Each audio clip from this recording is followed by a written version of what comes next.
бір бар екен, бір жоқ екен. Ертеде бір алып та әсем патшалық болыпты.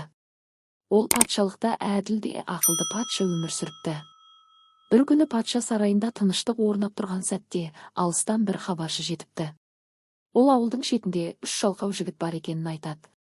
Айтуынша олар аш отырса да жұмыс істеуді қажет деп санамайды екен. Күні бойы жата береді, еш нәрсеге қимылдағысы келмейді екен. Мұны естіген патша ойланып қалады. Ең жалқауы қайсысы екен деп білгісі келеді.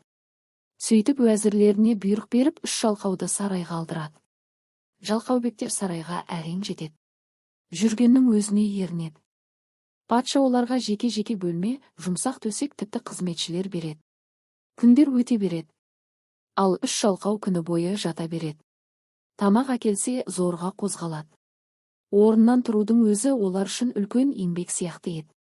Патша оларды жиі бақылап жүреді. Бірақ қайсысы ең жалқау екенін ажырата алмайды. Ойланды толғанады. Ақыры бір амал табады. Патша олардың жатқан бөлмелеріне от жағуды бұйырады. Егер қауіп төнсе, ең болмаса қашар. Сонда қайсысы шын мәнінде ең жалқау екенін білемін деп ойлайды. Кенет бөлмелердің есік жақтарында жалын көріне бастайды. Жылу сезіледі. Сонда бірінші жалқау басын сәл көтеріп, «Әй, үй жанып жатқан сияқты қашайық па?» дейді.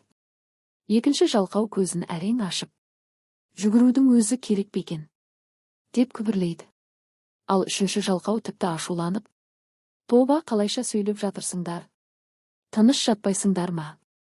дейді. Патша терезеден қарап тұрып бәрін естиді. Сол сәтте ол ең жалқаудың кім екенін түсінеді. Бірақ тым кеш еді. Жалқаулық оларды қимылдатпады. Қауіптен де қорықтырмады. Содан кейін патша халқына былай депті: жалқаулық ең қауіпті дұшпан. Ол адамды баяу-баяу құрдымға апарады. Еңбек еткен адам ғана өмірде алға басады. Сөйтіп бұл оқиға елге үлкен сабақ болыпты.